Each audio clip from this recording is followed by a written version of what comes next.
Bismillahirrahmanirrahim. Assalamualaikum warahmatullahi taala wabarakatuh. Hari ini para pelajar akan bersama dengan saya bagi slot akhlak dan kepribadian. Saya kenalkan diri saya dahulu. Nama saya Iram bin Ismail. Saya merupakan ketua unit kepimpinan pelajar UiTM Cawangan Johor. Dan untuk bersama dengan slot ini, saya berharapkan para pelajar dapat memberikan tumpuan kerana pada akhlak dan kepribadian ini kita akan menceritakan tentang nilai-nilai yang diinginkan oleh UiTM dan juga cabaran-cabaran yang pelajar akan hadapi sepanjang berada di kampus. Sebelum kita mulakan, saya ingin mengucapkan tahniah kepada semua pelajar, terutama pelajar UiTM Cawangan Johor yang diterima masuk ke UiTM. Tahniah sekali lagi. Semoga kejayaan para pelajar menempatkan diri di universiti ini akan membawa sinar kejayaan bukan hanya pada diri tuan-tuan dan puan-puan dan juga para pelajar dan juga pada para ibu bapa. Bawalah dengan 1000 persoalan, pulanglah dengan 1,000,000 kejayaan. Baik, kita mulakan dengan slot akhlak dan kepribadian ini dengan sesi sedikit pengenalan tentang falsafah, visi dan misi universiti. Kalau kita lihat pada falsafah universiti menyatakan setiap individu mampu mencapai kecemerlangan melalui pemindahan ilmu serta penerapan nilai-nilai murni agar menjadi graduan profesional yang berupaya mengembangkan ilmu dan mengembangkan diri, masyarakat dan negara. Kalau kita lihat daripada falsafah ini, universiti tidak hanya melihat kepada kejayaan akademik. Betul, kejayaan akademik adalah perkara paling utama. Kita nak lihat semua graduan yang masuk. Kalau 30,000 yang masuk mendaftar, dan kita nak lihat juga 30,000 juga graduan bergraduat yang akan combo 30,000 juga. Kita nak lihat semua yang masuk, semuanya berjaya. Namun dalam perjalanan berada di universiti ini, kami nak lihat juga pelajar-pelajar bukan hanya cemerlang pada akademik, tetapi juga para pelajar cemerlang daripada sudut penerapan nilai-nilai murni. Apa yang dikatakan dengan nilai-nilai murni ini?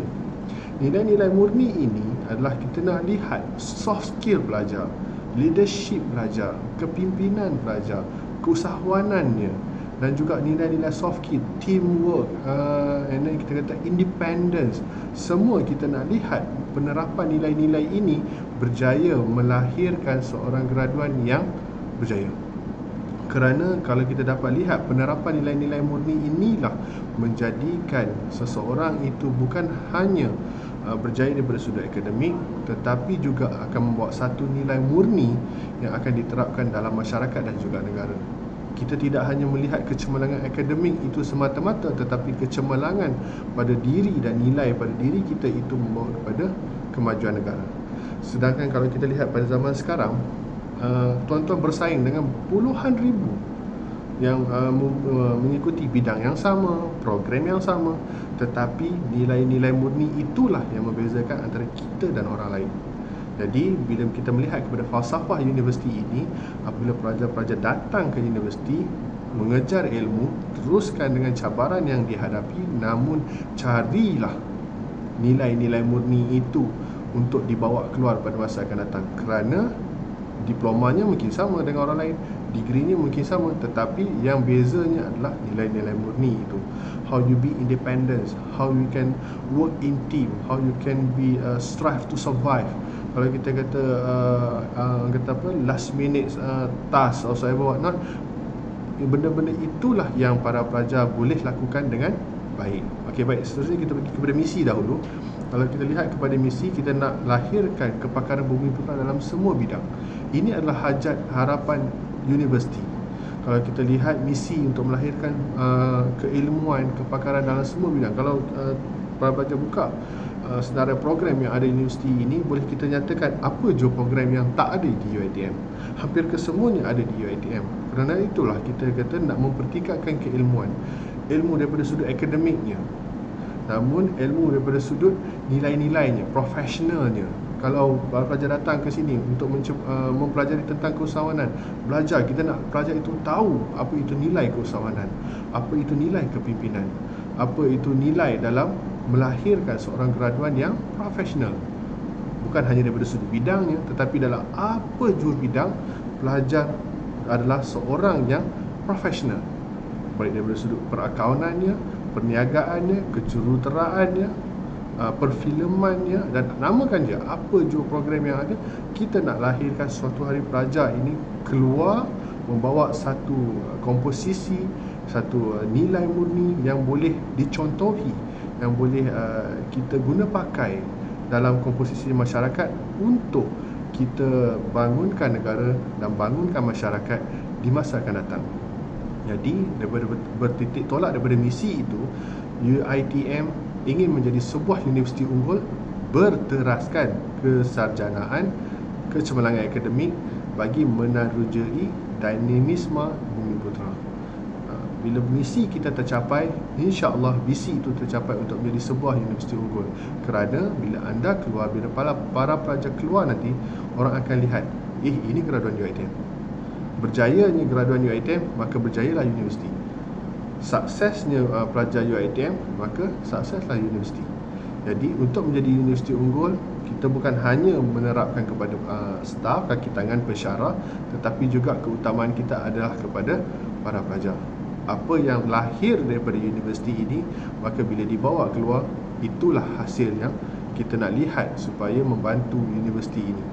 Jadi saya nak mengharapkan kepada para pelajar agar fahami apa ini falsafah, visi dan misi universiti, supaya bila anda keluar besok, kalau anda tengok pada zaman sekarang ni, ramai graduan-graduan UiTM yang berjaya, tetapi apa nilai murni yang dibawa? Semuanya kita dapat lihat yang ada sekarang. Jadi apa yang anda nak di masa hadapan. Okey. Baik, seterusnya kita pergi kepada nilai.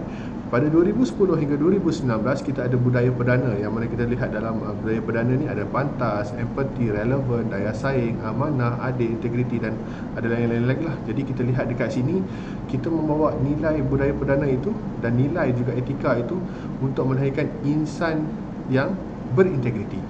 Jadi pada 2020, bermula tahun 2020 hingga 2025, kita perbaharui dan kita perbaiki kepada nilai ESI. E bermaksud excellent, synergy dan juga integrity. Baik, kita tengok kepada excellent. Practicing internal quality standard to fulfill stakeholder requirement and expectation. Apa yang kita nak dengan excellent ni? Excellent daripada sudut akademik, yes. Dan seterusnya, kita nak apa lagi excellent? Excellent daripada sudut soft skillnya, yes, kita nak benda tu. Jadi apabila pelajar ada lengkapnya daripada sudut akademik dibawa dengan package soft skill ini, excellent untuk keluar. Maknanya anda pergi kepada industri ataupun anda pergi kepada bidang apa jua yang anda ceburi di universiti, dapat menjadi satu package lengkap supaya apa yang dikehendaki oleh industri, masyarakat meet expectation. Maknanya kita bukan hanya melihat kepada kecemerlangan akademik, tetapi pelajar ini mempunyai satu package lengkap, yang mana daripada sudut kerjanya, daripada sudut kerjasama dalam kumpulannya, daripada sudut kepimpinannya, semuanya ada di situ. Jadi excellent kepada para pelajar adalah kita nak para pelajar ini bukan hanya cemerlang daripada akademik, sudut akademik, tetapi juga cemerlang daripada sudut skillnya, kepakarannya, bidangnya. So bila anda keluar, anda menjadi seorang yang mudah untuk diterima ataupun yang boleh mampu untuk membangunkan masyarakat dan juga industri itu sendiri. Alright, dan seterusnya kita pergi kepada synergy, collaborating seamlessly to maximize productivity, yang akan bagi benefit pada industri dan juga society. Bila kita dalam synergy ini, kerjasama dengan universiti tidak lagi universiti tidak hanya melihat kepada akademik semata-mata, tetapi apa yang kita boleh sediakan para pelajar ini untuk memenuhi keperluan industri dan masyarakat. Jadi universiti akan melakukan yang terbaik untuk menyediakan apa jua keperluan supaya pelajar ini bila keluar menjadi yang dapat memberi manfaat. Namun tak guna kalau kita ada kelengkapan yang cukup baik tetapi tidak diambil peluang oleh pelajar untuk memanfaatkan, untuk membangunkan diri supaya bila dia keluar nanti dia boleh beri manfaat kepada masyarakat, terutama kepada masyarakat. Sebab bila anda keluar, bayangkan kita ada lebih kurang, kalau kata yang masuk 30,000, keluar 30,000, berada di datang daripada serata Malaysia.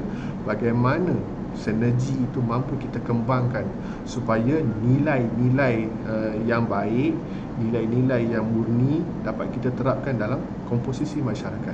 Bila kita masuk dalam industri, bila kita bekerja, nilai itu kita dapat bawa masuk. Kerana kalau kita kata dalam industri, anda mungkin akan berjumpa rakan anda ataupun rakan daripada kampus yang lain. Jadi bila semuanya menggarap nilai yang sama, ia akan membantu untuk mengembangkan. Jadi apa yang kita garap di universiti, kita bawa keluar. Jadi ia adalah satu sinergi yang mana kita rasa collaboration itu, genggaman itu dapat dilakukan dengan lebih erat. Okay? Dan seterusnya kita pergi kepada integriti. Dalam integriti inilah kita nak lahirkan professionalism. Kalau kita lihat dengan isu-isu dan kes-kes yang tidak sepatutnya, kerana integriti, buatlah apa pun, berjaya dalam akademik, berjaya dengan integriti. Anda lakukan apa jua perkara, lakukanlah dengan integriti, kerana integriti ini adalah transparansi. Anda seorang yang telus, anda seorang yang bersungguh-sungguh, anda melakukan atas usaha daya diri sendiri, tidak mempergunakan orang lain, tidak menggunakan rakan-rakan yang lain, tidak mengambil ruang dan peluang ke atas kesempatan, ke atas kelemahan orang lain untuk berjaya. Tetapi anda berintegriti, melakukan sesuatu itu dengan bersungguh-sungguh dan melakukan satu kerjasama ataupun bantuan terhadap orang lain supaya kita berjaya. Jadi dengan adanya integriti yang cukup ampuh ini dan yang cukup baik ini, kita dapat melahirkan ethical standard. Maknanya kalau kita tengok kes rasuah, kalau anda berintegriti, anda belajar dengan nilai yang baik di universiti, anda keluar, anda akan berpegang kepada itu. Selain daripada kita tahu kita adalah pemegang kepada nilai-nilai agama, ditambah dengan integriti, anda tidak akan melakukan perkara-perkara yang tidak sepatutnya dilakukan. Jadi dengan integriti ini, dengan kesungguhan ini, dengan apa yang anda pelajari di universiti ini, akan dapat meningkatkan nilai ethical standard of professionalism. So ini adalah apa yang diharapkan oleh universiti pada tahun 2020 sehingga 2025, nilai-nilai pada ESI secara keseluruhan. Baik, sekarang kita pergi kepada IDAT. IDAT ini adalah apa yang ditulis oleh, diinspirasikan oleh Profesor Emeritus Dato' Insinyur Dr. Muhammad Azrai Kasim, itu Vice Chancellor UiTM, yang ingin melihat IDAT ini diterapkan kepada setiap individu yang bergelar warga UiTM, bukan hanya pada staf, pensyarah dan kaki tangan, tetapi juga pada para pelajar. Okey, kalau kita tengok yang pertama adalah ilmu. Para pelajar datang ke sini adalah untuk mencari ilmu. Jadi ilmu itu anda pergi dalam bidang-bidang yang anda masuk sekarang, perniagaan, perakaunan, sains komputer, pengurusan, engineering. So itu adalah salah satu cabang ilmu yang anda wajib cari. Okay? Dan pada masa yang sama juga, carilah ilmu-ilmu yang lain. Contoh, anda masuk dalam program-program pelajar, anda masuk dalam program kepimpinan pelajar, keusahawanan pelajar. Carilah ilmu itu supaya ia tidak hanya kepada akademik, tetapi juga ada ilmu lain yang anda boleh persiapkan diri supaya bila anda keluar nanti, anda dah ada ilmu itu. Mungkin ada sedikit pengalaman yang anda garap di universiti dapat membantu anda bila di luar. Okey, dan seterusnya kita pergi pada disiplin. Bila melihat kepada disiplin ini, saya rasa semua orang tahu kenapa kena ada disiplin. Bangun pagi awal, bila kita bangun, kenapa kita bersolat 5 waktu, ada masa dan waktunya. Semua itu melatih kita untuk berdisiplin. Sama juga dengan belajar. Anda belajar, anda perlu berdisiplin. Anda berada di universiti, anda perlu berdisiplin, kerana di universiti you stand by your own. Tak ada lagi ibu bapa yang nak kejutkan anda bangun pagi. Tak ada lagi ibu bapa yang nak tengok, nak pantau anda. You stand by your own. Sebab itu anda perlu berdisiplin. Jaga bagaimana anda dididik di rumah. Bila datang ke universiti, teruskan disiplin itu dan pertingkatkan dan perbaiki lagi kelemahan-kelemahan disiplin yang ada. Supaya bila kita cakap tentang disiplin ini, untuk berjaya anda perlu disiplinkan diri anda. Datang ke universiti, belajar di sini, tinggal di sini, anda adalah berseorangan. Tak ada lagi ahli keluarga, abang, adik dan kakak. So disiplinkan tentang ilmu, disiplinkan tentang mencari maklumat, disiplinkan tentang apa jua benda yang anda lakukan seharian di universiti. Kerana dengan disiplin inilah akan membentuk masa depan anda dan masa depan anda dan juga pelajar. Okey, seterusnya adalah amanah. Okay, bila kita melihat kepada amanah, lakukanlah sesuatu itu dengan amanah. Lakukanlah sesuatu itu dengan integriti, dengan jujur. Bagaimana kita lihat integriti amanah? Contohnya, anda mengambil peperiksaan, lakukanlah dengan amanah. anda melakukan satu perkara, tidak mengambil peluang, tidak mengambil kesempatan atas kelemahan orang lain. Jadi ini akan melibatkan diri anda sendiri. Bila tidak beramanah, bila kita keluar, kita bawa nilai-nilai itu, jadi maka rosaklah masyarakat. Okey, dan seterusnya, rajin. Rajin ini membawa pelbagai-bagai aspek, tetapi anda definisikan rajin itu macam mana. Rajin belajar, betul. Alhamdulillah, anda rajin belajar, anda berjaya, anda dapat diterima masuk ke universiti. Dan apa lagi seterusnya, rajin mencari ilmu-ilmu yang mungkin tidak diajar di dalam kelas. Mungkin daripada sudut programnya, daripada sudut kemasyarakatannya, ambillah ruang itu. Kalau kita kata anda ingin menjadi seorang pemimpin, dari sekolah dulu menjadi seorang pemimpin, anda rajinlah cari-cari ilmu, carilah program yang berkaitan dengan kepimpinan. Okey. So, dan seterusnya adalah tentang tanggungjawab. Macam saya sebutkan tadi, bila anda berada di universiti, anda berseorangan. Anda tidak bersama ibu bapa dan ahli keluarga. Jadi anda mempunyai satu tanggungjawab yang cukup besar. Tanggungjawab yang pertama adalah tanggungjawab kepada Tuhan. Bagi yang beragama Islam, tanggungjawab terhadap Allah. Kerana tak ada lagi orang nak marah untuk tidak bersolat, tidak mengaji dan sebagainya.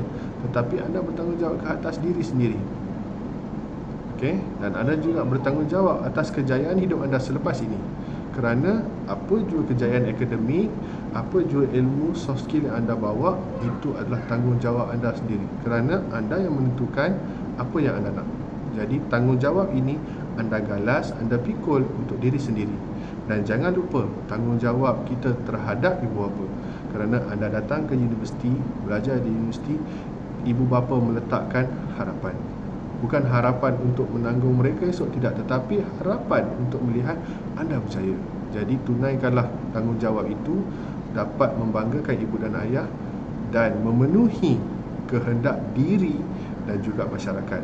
InsyaAllah dengan IDAT dan ESI ini akan membantu para pelajar untuk memahami dan mendalami kenapa kita perlu faham tentang nilai-nilai murni. Kerana untuk berjaya, anda boleh berjaya, tetapi jika tak ada nilai-nilai murni ini, akan membantu dan tidak akan membantu untuk anda terus maju ke hadapan. Alright? Baik, dan seterusnya kita lihat sedikit daripada sudut akhlak, budi, pekerti, perangai, tingkah laku dan tabiat. Bila anda berada, macam saya sebutkan tadi, bila dah ada kat sini, para pelajar dah ada kat sini, tak ada lagi ibu bapa, tak ada lagi abang, adik, kakak, tapi anda berada di sini bersendirian. Bila berada di sini bersendirian, para pelajar perlu untuk mempertingkatkan akhlak. Kita ada masjid, kita ada program-program keagamaan, kita ada banyak lagi program-program ilmu yang perlu, yang kita nak kalau boleh pelajar sertai, supaya bila di akhirnya nanti kita melahirkan ESI, IDAT dengan akhlak yang tinggi. Jadi bila kita lihat melakukan sesuatu, kalau dalam Islam para pelajar mungkin dapat melihat karakter Rasulullah SAW, bagaimana akhlak baginda terhadap berbagai aspek. Kalau kita dengar ceramah, dengar kuliah yang disebutkan oleh penceramah dan pengkuliah, banyak tentang sifat-sifat dan akhlak Rasulullah. Kenapa kita tak boleh mencontohi? Mungkin orang kata, aku tak sesempurna dia. Ya, betul. Tetapi kenapa kita tak boleh mencontohi? Melakukan sebaik mungkin, sehabis baik untuk mendapatkan akhlak yang terbaik. Kerana akhlak ini akan menentukan siapa diri kita sebenarnya. Kerana kecemerlangan akademik boleh dicapai, tetapi akhlak perlu dituntut, dan akhlak juga perlu dibentuk oleh individu dan diri itu sendiri. Okay? Alright, so ini sedikit tentang daripada Martin Luther King Jr. Intelligence plus character, that is the personal goal, is the goal of true education. Kalau kita mempelajari, kalau pelajar faham tentang intelligence, kita tahulah. Okey, dan kita nak ada karakter. Karakter ini apa? Nilai-nilai murni. Bila karakter ini ada, karakter ini hidup, dia ada integriti, ada amanah dekat situ, ada disiplin dekat situ, dan ada juga elemen-elemen lain yang mana kita panggil sebagai a true education. Dan dengan true education inilah pelajar tidak hanya cemerlang pada kertas sijil diploma, tetapi juga pada diri sendiri, responsible pada diri sendiri. Okay. Alright, dan sedikit kita tengok tentang keruntuhan akhlak ini akan beri masalah kepada manusia dan juga bangsa dan tamadun. Kita lihat bagaimana keruntuhan akhlak ini memberi masalah kepada masyarakat. Kita lihat bagaimana yang ada sekarang yang mungkin boleh dilihat, dan keruntuhan akhlak ini membawa kepada satu kemusnahan. Okey, jadi para pelajar sebagai penuntut UiTM, mahasiswa-mahasiswi UiTM, akhlak ini akan membantu kita untuk membentuk masyarakat. Kerana setiap tahun, saban tahun, kita mempunyai jumlah pelajar yang masuk ramai. Dan kalau kita lihat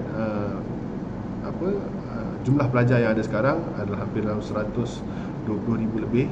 Bayangkan kalau semua balik kepada masyarakat. Bagaimana kalau anda mempunyai nilai IDAT, nilai ESI, bawa balik kepada komposisi masyarakat, kita boleh bentuk, kita boleh ubah, ataupun kita boleh we talk about change the world, mungkin insyaAllah change the world, supaya jadi masyarakat yang bertamadun, masyarakat yang beretika, berintegriti, profesional, dan juga akan membentuk mereka-mereka yang tidak berpeluang untuk belajar di UiTM.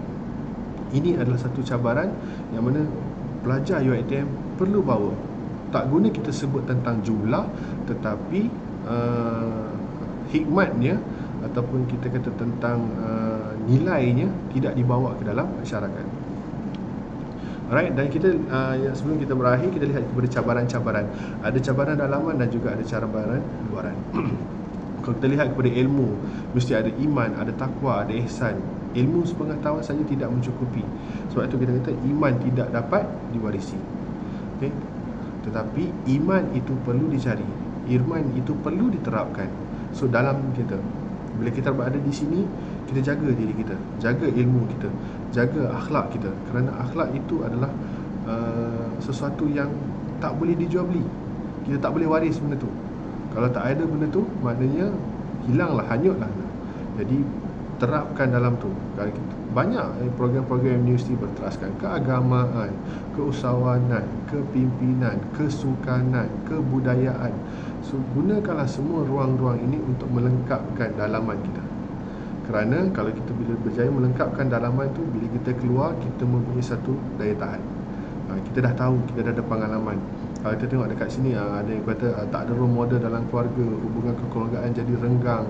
Ini adalah cabaran-cabaran yang kadang-kadang bila dia sebelum masuk ke universiti, mungkin kalau yang duduk asrama mungkin faham, tetapi asrama ada peraturan, ada dia punya hadnya. Tetapi di universiti sangat-sangat minimum, kerana anda stand pada diri anda sendiri. Anda tak belajar ke, anda tak pergi kelas ke, tak pergi kelas ada tindakan lah, tetapi kalau anda tak belajar, tak mencari ilmu, itu semua adalah kehendak diri sendiri. So anda cari, anda usahakan. Dan kita lihat pada persekitaran luaran, ada suasana persekitaran dia, pengaruh media masanya, rakan sebaya. Ini antara faktor-faktor yang mungkin kalau dalam bahasa mudah kita sebut a culture shock. Kan, dulu tak pernah tengok cerita Korea, tiba-tiba dah tengok cerita Korea, dah terlayan cerita Korea sampai 3-4 pagi, kuliah tak pergi.